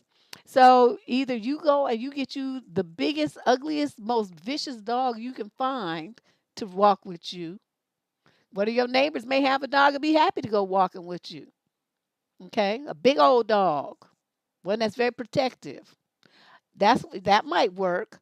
Otherwise, then you investigate a walking group, a walking club. And it should be usually, 10, 12 people walking together. You'll meet some new friends as well. Okay, that's what you need to do. Yeah, see, Shady, she walk with her pit bull. That's what I'm saying. Well, really what she need, I mean, all those sprays and everything are great. Those are fine. But why keep putting yourself in a situation where this could happen? It's already happened to her twice. I mean, she's got two warning shots. Like, let's say three strikes you out. Okay, so she already got two strikes. Okay, so it's time for you to change that up. Stop doing that. You got to either walk with a dog from one of your neighbors, and then the big dog, not one of them little toy little pee pee dogs, a big dog that's vicious, or you're going to join a walking group. And other than that, you're not going to go out walking by yourself. Not at that park. No, you're not. You're not going to do that anymore. Okay, that's the answer to your question. Question number 18, male 22 to 30, Augusta, Georgia. The struggle is real. What's up, Auntie? So I'm getting back into the dating scene. Women think I'm attractive, not to boast or brag. So I know that's not my issue. My issue is in the communication aspect. I met a few women that I feel attracted to, but I'm a busy guy. I work and I'm a full time dad to my 2-year old son and a part time student. So sometimes I don't have time to sit around texting. But when I do, if I have to carry the conversation, I struggle. I've been out of the dating game 3 to 4 years now. Do you and the ladies here have any suggestions on what to talk about or how to keep the convo alive? I don't think I'm a boring guy. I just don't know. I just don't know how to carry a conversation that isn't stimulating to me. Can you help me? I'm 28 years old, male. Okay, I was just ready to say, if the conversations, I was getting ready to say it might not be you that's boring. It might be them. And so you don't really have anything to talk about with them because they're boring as fuck, which I find is the case with a lot of young women. They don't have any hobbies, they don't have any interests, they don't do nothing with themselves. They worry about like goofy stuff like fashion and nails and hair and, whatever rapper's doing something and I mean, just stupid shit. And then that's what they want to talk about all the time. I mean, one conversation of that is enough. Okay, so then what? Then what? You don't talk about something else and they don't have nothing else to talk about. So it could be something like that. With you being a full time dad and got a 2-year old son and stuff, you don't have time to text. And that's what you need to let these women know. I don't have time to sit around texting all day. If we talk, we're going to talk on the phone because that's what grown men do. That's how you're going to do that. Okay. And then you're going to talk to her for 10, 15 minutes tops. And then you're going to have your ass off the phone to take care of what you need to be doing. I don't understand these people that want to spend hours and hours on the phone and talk about, don't be talking about nothing. No, you hang up. No, you hang up. No, you hang up. No, you hang up. After you. I don't want to hang up first. Oh no, you hang up. Okay, that gonna go on for 20 minutes. I just don't understand it. People want to be staying on the phone for, like all night and stuff. What you be talking about? That just makes no sense. Oh, so dude, that's what you got to like up your level of, the women that you interact with. You're probably being a typical young dude. You're only 28. You picking women for how they look. You got to start going deeper. You're a dad. Okay, so you can't have just any old silly bitch around your son. You got to really know you got to get into the woman's head and figure out what kind of person she is, not just what she looks like. I'm not saying you want somebody who looks like roadkill or nothing, but that shouldn't be your top priority. You want somebody that you get along with, who understands your situation and who's supporting you in your situation, who likes your little boy, who likes you, I mean, you got to look at other stuff because you picking now, not just for yourself, you picking for him too. Do you realize that? If you got a woman, she's going to be around your son. What kind of person are you choosing? So you need to give this a lot more thought than I think you really are. And this question will be answered because you will stop affiliating yourself with donkeys that don't have no kind of intelligent conversation. Yeah, you know what I mean? Yeah, everybody hit the like. And if you're not a subscriber to this channel, please hit that subscription button. We're trying to make 25,000. We're so close, less than 200 people away. So hit that subscription button and then tell your friends so they can come and hit it too. So that by February 28th, I will make my 25,000 goal. I won't know how to act. I will think I'm like all the shiznit and whatnot. Yeah, this poor guy. Okay, so here's another one. Oh, these online dating people. Question 19. Female, 41 to 50 from El Paso. I matched with a guy on a dating app. He says he's 36 and 6 feet tall. I messaged first to say hi. We celebrated we messaged for a couple of days on there, and I just celebrated my birthday and shared some cake pics and say my age hasn't changed on this app due to a legitimate glitch. I'm 39 now. App says 38. Well, why did she? Okay, this must be a typo. She must have chose the wrong group or something. But everywhere else, including Bumble, has changed for me. He says, you look like you're in your 20s. Anyway, he asked to WhatsApp and texting lots, and a week later text, I don't know what my age says on the app, but I'm 41 and I want to be open with you, and it's an issue, no worries. I replied lightly that I wasn't ageist. Being 41 isn't an issue, but any reason you didn't tell me your age when I told it was my birthday and age? He said, I didn't think of it as was focused on something else, but good point. I said, thank you for telling me. So now the next day, I look at his profile again, and his height no longer says 6 feet like it was when we matched. Now it says 5'9". 9, 10, 11, 12. That's three. That's a lot. He's got my backup and wondering, am I right to be a little concerned by the lies and the fact that he hasn't come clean about his height at the same time? Or am I being too harsh? As he has been open about his age early on, and guys do this on apps. I ended up in an abusive marriage when I was younger and overlooked so many early warning signs that I don't know if I'm too cautious now, hence struggling to find a partner years on. Any advice on how to approach this will be very much appreciated. I haven't brought up his height yet because I don't really know what to say. You'll be like, yeah, you know he's 5'6" and he's probably 50 and 5'5". Um, I'm going to say this. Okay, you match with him, you message and everything, but you haven't actually physically met him yet. Do you want to still go? Personally, I would just nix him. Me, but I don't do online dating, so maybe I'm not the best one to ask. But were it me, I've already caught him at two lies, I would be done. Because I'm telling you, three strikes you out. He already got two. There's not too much left. And so you haven't really met him yet, it sounds like. So what is it that you're going to do with him, who's a guy who lies about his age and his height? I don't really know what to say. Well, that's what I would say. What's up, Smurf? Smurf man? Mini me? How's it hanging?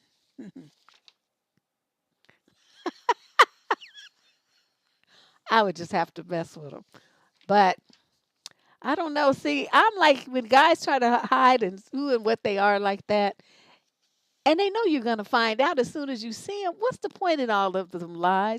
And then I would be concerned. Okay, if you're just going to lie about something basic like that I can see and know that it's not true, what else are you lying about that I can't see? That's going to require me to do undercover, research and turn into Sherlock Holmes and shit on you. I don't want to be bothered. It's just too much. you know. She's saying he's between 5'3" and 5'6" in El Paso. Oh, I don't know. That's the one place I never went when I was living in Texas. I never went to El Paso, but I went to San Antonio. That was really nice. But I tell you, no. That would be me, girlfriend. I would be done with him. I couldn't. It's like, you lied 2 times. That's enough. I'm done. Yeah, you know, he's probably got something else that he's hiding. He just confessed to those things because, like I said, when you see him, you will know those things, aren't the case. It's like that dude I went out with one time, my one internet date. Ooh, Lord. Oh no, it was two. That's right, the white guy. Uh, yeah, no. He lied about his age. He lied about the fact that he was a non-smoker. He lied about his size. Dude was petite. Petite. When I saw him, I was like, "What size jacket do you wear?" And he told me that he shops in the boys department. He just shops in the boys department. And I was like, "What am I supposed to do with you, little little tiny little thing you?" And then he had lied and said he was, what did he say he was? I think he said he was 40. And then when I met, no, he must have said 40. Well, anyway, whatever it is, I transposed the numbers and I figured that that was more like what he was. Maybe he said he was 38, I mean 36, and he looked more like 63. But whatever it was like some interesting transposition that I figured that he did because dude was looking old and rugged. And I'm sitting there, this was a long time ago. So, I was much younger than I am now. And I'm looking at him like, wow, where they do that at? I was just too outdone. So for me, when they tell lies like that, they can't even be honest about their age and height, which you're gonna see, like I said, then there's no point because he just playing. He playing online. We have 25 questions today, Jim Doll, and I'm about to do question number 20. I'm glad you laughing, Lee, because I was not laughing when I looked at that little mini me man, little munchkin piece of thing, and sitting up there looking like he weighed 80 pounds soaking wet and smelled like an ashtray. And up there talking about, oh, I don't, he told me on the phone, I don't smoke. I said, why did you lie and say that you don't smoke? Well, because I'm trying to stop. I said, but that's a long way from not smoking. Trying to stop means I smoke, but I'm trying to stop. Okay. I was like, does not compute. So yeah, I don't know. My internet dating experience was like a nightmare. Both of them was a nightmare. So all of y'all who keep doing this over and over and over and over again, I just uh I don't know what to say. Y'all has made us some stronger stock than Deb, because I just was like done. Okay, yeah, but see, my friends, they are just putting me on there because they wanted me to get out there. They want me to start dating it again, and they made that profile for me, and it was like it stayed up for a month, and after that, I made them take it down. I was like, no, I can't do this. Ooh, I met some crazy people. Lord have mercy. I'll have to tell you guys about all of them at one point. Question number 20, female, 41 to 50 from Bristol, UK. I'm 45 and divorced with teens. I've been dating a guy who's also divorced with a younger daughter for 18 months. We haven't met children or families yet. Lockdown has pretty much meant our relationship has just been the two of us hanging out in each other's homes when we are child free. I saw him a lot last year, every couple of days, for 2 days at a time, or even whole weekends. But he's asked me for some space and said that we need to see each other every 3 or 4 days instead for an evening together or overnight stay. I was gutted. He says it's not me. He just needs some time to himself after the kids have gone. I want to believe that, but he's also texting and messaging me in the gap between us seeing each other much less. Good morning texts are rarely sent by him first anymore, and he takes a while to respond to mine. We used to chat on and off throughout the evening, and we don't do that now either. I made my feelings quite clear. I love him, but I'm worried I'm either being taken for granted or he's just not into me anymore. I feel so sick and anxious all the time. I'm just living day to day till the next time I see him. Is seeing each other this amount after 18 months okay? Should I try and back off? The other day we were cuddling and I told him he had become my best friend. He hugged me back and said what a lovely thing to say, but he didn't say it back. Okay, lady.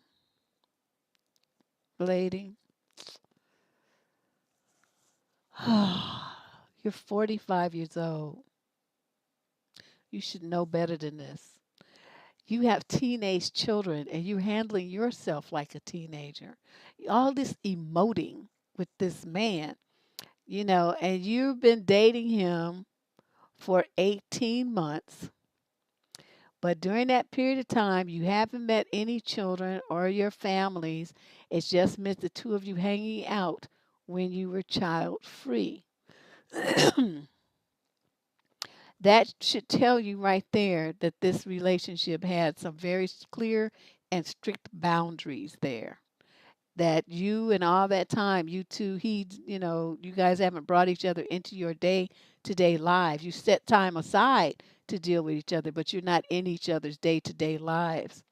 And to me, that is the easiest kind of relationship to ditch because you're not really tied to each other. There's really no investment. It's just fun and light and playtime kind of situation, and that's what you had here. Even though you saw him pretty frequently, the relationship never really got to the level, the depth that you would have expected after a year and a half together. Okay.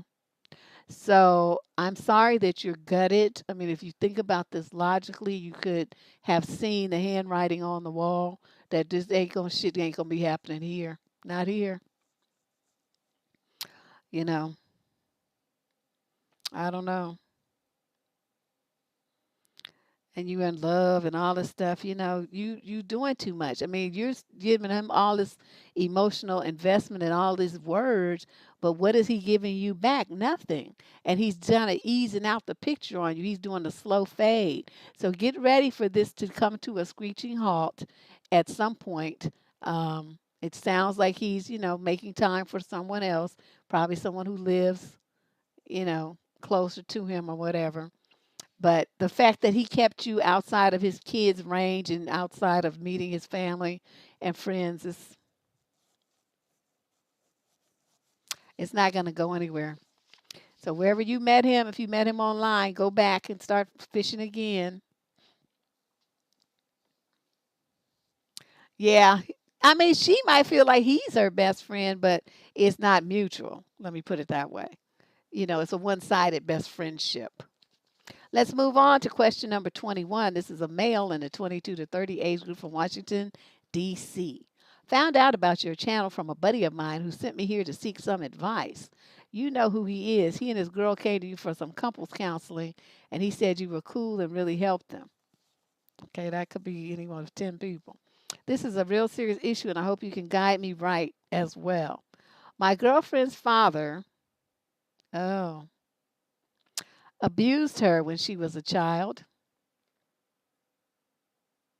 She refused to end her relationship with him. She says that she has forgiven him, even though he never apologized to her. The ramifications of the abuse spill over into our relationship. She's incredibly volatile with her emotions. One day she's overly happy, and the next day she's depressed and she cries inconsolably, and she's riddled with anxiety. When it comes to the bedroom, she's almost obsessed and wants it more than I do. When I turn her down, she takes it as a rejection. I can handle her emotional ups and downs. I'm willing to stick by her and try to help her through her issues. But I cannot accept that she wants to keep this monster in her life. She is mad at me for not supporting her with this. But I just can't do it. It goes against every fiber of my being. I hate her father for what he's done to her. If it were up to me, I would get my crew together and we would beat him to a pulp. Aside from that abuse, her father is still emotionally and mentally abusive to both her and her mother. She knows that she should get rid of that toxic relationship, and at one point she almost did. But recently, that monster was hospitalized with COVID and survived. So now she is saying that this changes her whole outlook on her relationship with her father, that it scared her to lose him. Obviously, this puts a bigger rift between us because she tries to make me feel guilty for not supporting her while that monster was hospitalized. Deb, I was hoping that motherfucker died. I know that's right. Auntie, I really don't know what to do about this. I don't want to have problems with her. I love my girl. She says that she understands why I feel so angry about the abuse. Honestly, it turns my guts inside out. I love her with all my heart and I want what's best for her. What can I do to maintain a somewhat normal relationship with her without compromising my own integrity? you know, This is a very heavy question that goes far beyond the scope of my little advice column, but I'm gonna give you a shot. Yeah, she does. She needs you don't say if she's ever had therapy for this. If she did, she needs to go back. But if she didn't, she needs to get some. And um what the I she they report a lot of people feel like this because it's their dad. Of course they love him, and they can't quite wrap their mind around the fact that somebody who loves you really in a healthy, sane father-daughter way has boundaries that are not crossed, and they don't end up in doing stuff like that to their daughter. That's he's something's wrong with him. Okay, so she doesn't want to accept that because then it will mean that she loves someone who's there's something seriously wrong with, and then that would make her have to accept that she's crazy too. You see what I'm going with this? It's like this denial circle, and that's what's keeping her on an even keel because she's denying all of these things so she doesn't have to deal with them. It's not safe for her to deal with it with you. You're not equipped to handle this kind of trauma. Okay, this requires professional intervention. There's a lot of therapists that aren't even equipped to handle this kind of trauma, especially where she's still interacting with the person that traumatized her. So becomes a very, very, very tricky situation that I have to pass the baton on this one to someone, and I suggest that you guys look in. Where are you? Okay, you're in Washington D.C. Look on the Association of Black Psychologists website, and they have psychologists there listed for every. Look for that kind of trauma and look in your general vicinity, see if they what health insurance that they can accept, and then get your girl to a shrink. Okay, she needs some help. This is before she loses it completely. She's going manic depressive already, and this guy is still in her life, and he's still you know even if he had died, I don't think she would still need the help because then she would feel guilty that he died and she didn't really have time to, clean all of this up. Dude, if you love this girl, you're gonna have to really try to look on the website. Maybe you can find some names for her and find somebody who specializes in the kind of stuff that she's gone through. Uh, you know, do some investigation work or something, and to see if you can get her an appointment because she needs some help, and she needs help. You know, She needs help that you can't give her, no matter how big your little heart is and how much you want to protect her and how much you love her and all that stuff, which I'm not saying any of that is bad. I'm just saying this is outside the scope of you and both of us. All right, we can't do nothing with this. That she needs, some help, some professional help. And it probably her mom could probably take you get a couple of sessions in there too. This dude, man, too bad he didn't die. Question 22, male, 18 to 21, from Lafayette, Louisiana. I'm 18 and I work at a fast food restaurant, and there's a new female coworker who's 22. 18, 19, 20, 21, 22. Okay, 4 years older. We are very busy, and I don't really have time to talk to her during the shift because all I do is take customers' orders on the drive-through for 5 to 6 hours straight. By the time it's not busy in the evening, I'm burnt out and I don't feel like talking to anybody. She has went around asking all the other workers if I have a problem with her, and then finally asked me if I have an issue with her. I told her I don't know her and I have nothing against her. I don't really understand why she's bothered by this. It's not like I'm like this with everyone else at work and they understand. I just want some quiet time for myself. I'm way younger than her, so why is she worried about me not really talking to her? Because she likes you. You must be fine. Because, fine at 18 and, that's not that much different, depending on what you look like. She probably thinks you're cute. And she want to know why is she losing her heat already at 22? So there's some fine little 18-year-old boy is not trying to talk up on her. That's what that's all about. Her ego is all a dither and she can't believe it. But what you have to do if she comes around you saying something like that again, say, look, I'm here to work. I'm not here to socialize. It don't have nothing to do with you. I talk all day at my job. I don't want to talk no more. So this is gonna be the last thing I have to say to you. And that's it. Just, break it down for her. That's all you got to do. But chances are, like I said, she's just attracted to you, and she's want to, be shooting the breeze with you, and wonder why you don't want to be shooting the breeze with her, and that's why. Question 22. I'm sorry, 23. Female, 31 to 40, out of Europe. I'm a stepmom to 3 girls, and my partner and I have a daughter together. So he's got 3 daughters, and then you guys have one together. I have terrible fertility, blocked tubes, and a low egg count. So she was conceived through IVF, where we had one shot, and luckily it worked. My partner didn't really want any more kids, but was happy to try and have one together. The end of last year, I got pregnant naturally, but sadly lost the baby. This was a shock because my tubes were meant to be blocked. All I want now is for another baby, or at least to try, because I feel it's a waste to not try, considering there might be a chance naturally. My partner says he wants to get a vasectomy, and I feel so gut-wrenchingly sad about it. I feel really upset that I can't have what he has, as I love our daughter so much. Am I being unreasonable to want to at least try and give my daughter another sibling to be with us all the time? We have my stepdaughters every second weekend, and one of my stepdaughters is special needs. Can do most things herself, but is quite mentally delayed. We can't afford another child. We live in a country where maternity care is paid for, and we both have really good jobs. We are both young enough. I'm 31 and he's 35, and I'm very involved as a stepmom, and we share finances. Well, I'm going to say this. Um, if you want another baby and he doesn't, that means he doesn't want to be a daddy of 5 kids. Did you ever think of that? I mean, you looking at it, well, I want to have another baby to be with us all the time. Well, that's 2 kids. But then when his other 3 come, that's 5 kids that this man has. Are you thinking about him and what that means for him? I'm gonna I'm thinking if you want another baby, you might have to just go get you one somewhere else. As in this relationship will be over. The man's talking about getting a vasectomy. That means he doesn't want any more kids, lady.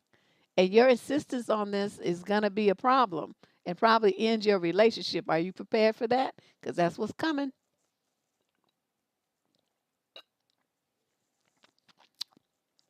That's what's coming.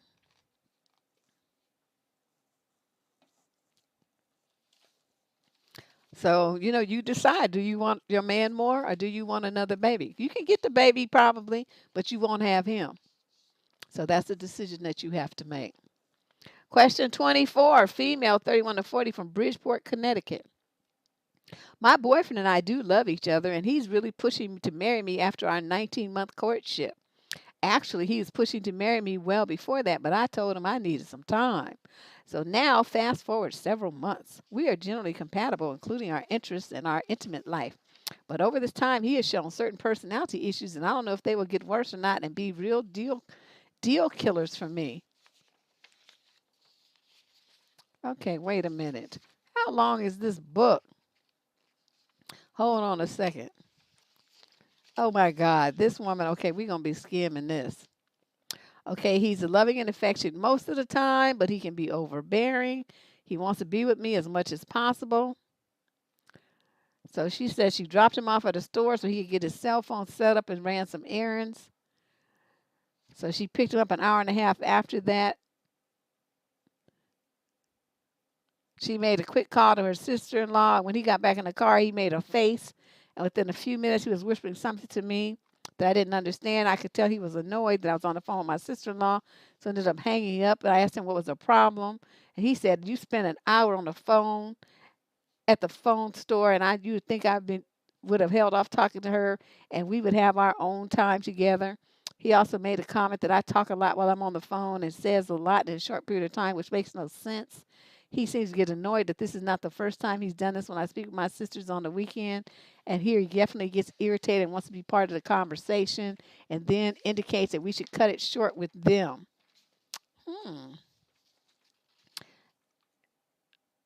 19 months and he's trying to get married. Okay, I just want to refresh myself. Uh, so when you're on the phone, he wants you to get your phone calls done when he's not there. He also has a bad habit of bad mouthing my prior boyfriends on numerous occasions, even though all of them were good to me. It just didn't work out. None of them hurt me or did anything bad, and yet he consistently makes fun of them, even though he never really knew them. I'm really concerned moving forward that if I were to marry him and he moved into my home, that this behavior would expand and make me very anxious and unhappy. He insists that we marry before he sells his business and home and move to my home out of state. He does not want to just live together, be engaged for about 6 months. since he said if it doesn't work out, he is homeless. Truth is, we need to live together before marrying. So do I just break up an otherwise loving relationship if he does not waver? You break up, period. You break up because he's a control freak and an idiot. And, his home and selling his home and his business and moving into your house and all that kind of stuff. We're not going to do that because that's going to put too much, even if he wasn't normal, that would put too much responsibility on you. He's uprooting his whole life and everything to come and be with you. Do you know how much responsibility and a burden that would be on you? Soon as anything goes wrong, I sold my whole business and everything, my whole house and all my life to come and be with you. That's what you would be hearing. So it would try to back you down and use it as a weapon to control you again. I'm going to tell you this. The first time he got on me about talking to my relatives, my sister-in-law, and my sister on the phone, and he's pulling a face, as you call it, I would have said, "Get the fuck out of my car. Get out, and then I'll pack all your stuff up at my house, and you can come and get it." But see, that's because I recognize what that kind of stuff means. Most women don't, and they just think, oh, they isolate it to that one instance. Oh, he's upset because I was on the phone when this and that happened. No, no, no, no, no. He has no right to be upset when you're on the phone talking to your relatives ever, at any time, for any reason. It doesn't matter. So the fact that he's pulling a face and you actually are getting off the phone to placate him, see, that's a bad sign. You're already in a controlling relationship and you don't even realize it. He controls you with his moods and his funky words, and then he's trying to hold that carrot out there for you. Well, let's get married. Tell him to shove that wedding ring up his ass. I'm not trying to marry you. I would never marry you because you tripping. You trip too hard. Yeah, he want to marry her because he want to feel like, this is the kind of man that once they feel like they marry you, that they own you and they can tell you what to do. And he'd be like, well, I don't want my wife talking on the phone with other people, this and that, and blah, blah, blah. And would probably change your cell phone plan, and so he could look on the account and see who you was calling and who you was talking to and for how long you was talking to him. So but this is a bad, this guy's bad news, and he's trying to rush you to the altar. You better get rid of him while you can. You're gonna get married, and then you'll be finding yourself in a little cage somewhere and trying to figure out what happened. But you don't have no friends, you don't never see your family, you don't talk to nobody. He got you dressing like a Mormon and staying in the house all the time. You better, no, I'm making jokes, but I'm being very serious right now. You better get rid of this fool. Get rid of him. Yeah, he's the trip. Okay, this is our final question. If you have not hit the subscription button for this channel, please do so. We're trying to get to 25,000. Hit that 25,000 by the end of the month. We're only 100 and something away. So everybody hit that subscription button if you're not already a subscriber. And be sure to share a link or two and get your friends on board. So this is our final question for What the Fuck Tuesday today. Female, 31 to 39, from Ottawa. We had a lot from Canada today. We have been together for 4 years. We have a 1-year-old. I wanted to talk about marriage, and he doesn't want to. I'm hurt and broken, and he says it's not me, that is him. He can't promise that commitment to me ever. I am currently packing my stuff. It's awful that whatever it is stronger than him caring about us as a family. He says it means total control of the other person when you marry. It's so negative. I have been talking to him for a month and nothing promising comes out of his mouth. He doesn't suggest me giving him time or anything. I'm at a loss, but I need to leave because this is his house and I have nothing. I can't stay here and move forward with anything because it's like it's him and us, but not like a family. We live together and like we are married, but we aren't. I don't know why it's so bad, me loving him that much, that I saw him like my husband. I would rather like to make that a reality. He's a kind, sweet person and father. But I want marriage and need to find it with someone else to complete my family then. He has not put the house under the baby's name. It's weird. If anything were to happen to him, it would be his mom's. All my stuff is in here. It's odd. If he didn't want commitment, he should have told me before getting pregnant. It was no accident. We talked about it. He has never lived with a girl or had a serious relationship, and he is 10 years younger than me. He is mature and has a good job, and so am I. I have a career for 20 years now. I don't understand. I told him he could have had a baby with anyone or adopted one instead of going through all that. He should have let me go a long time ago. He doesn't want me to go and says he still loves me. But to me, it's like he's telling me to stay with him here on his in his house on his terms. It doesn't work that way. It's us, not me or not you. It's us. Oh, well, it hurts to go and move on, especially with a 1 year old when I wanted to do things right. I'm serious about a relationship. I have a good job to help. I am not out cheating. I'm a good mom and a good partner to him. It must not be enough. I don't get it. What do you do? Okay, first of all, you need to stop lying. Stop lying. You told lies all through this page. All this, well, I want, to do things right. If you wanted things to do things right, you should have got married before you had a baby. But that's not what you did. So don't tell me you want to do things right. And then, I want to make it official. That's what you were supposed to do before you got pregnant. Okay? You're supposed to be using your birth control so that you don't get pregnant by somebody that you're not married to.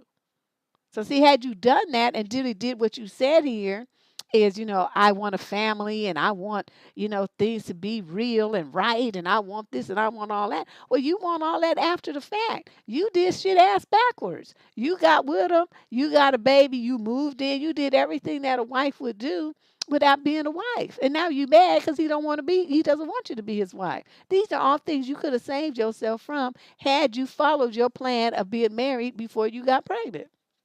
So you brought this on yourself.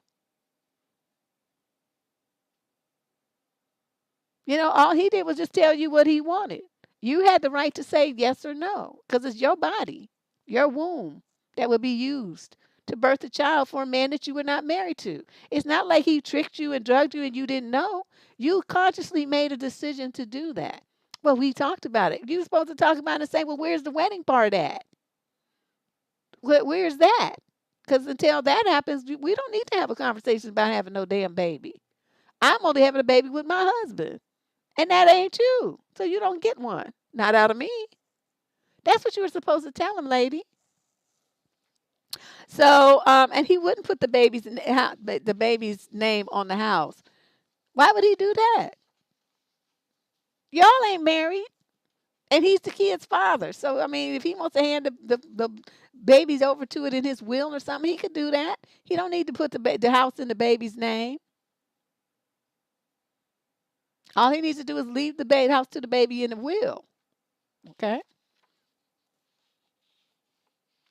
And he's 10 years younger than you. Chances are he's just not ready. He's just not ready. He's probably, still in his 20s. He's still in his 20s. You in your 30s. He's just not ready. You did bad decisions all the way around. I don't know what you were thinking. He didn't want to marry her before he quote got her. He was already getting everything, I just don't understand what you were thinking. But anyway, that's it for What the Fuck Tuesday today. Tomorrow we have, we winding down to see, we passed the halfway part in February. So tomorrow we have Dr. Nicole Arcady, Setting Boundaries Means I Love Myself. And then on Thursday, Friday, and Saturday, we have some pre-recorded shows. They will be premiered, though, so that you can come in and chat about it and everything. But those are not lives. They're premieres from interviews I already did. But then we'll be back with a live stream on Sunday, Monday, and Tuesday of next week. Woo! So it'll be busy for the first couple of days, and then we got some more uploads. But that's what's happening around here. We're gonna completing our 4th annual Video a Day February. It's winding down. Thanks for those of you who stopped by to listen. I appreciate you, and I do hope that you become a subscriber to the channel and hit that like button before you go. That's always very helpful. We don't know what she thought, y'all. Stop it. About what she thought and all that. We don't know any of that. But what we do know is that she wanted to get married and she didn't make sure that happened before she had the baby. So that was unfortunate. But lots of other women do it too. So, hey. But anyway, I'll see y'all on tomorrow, okay?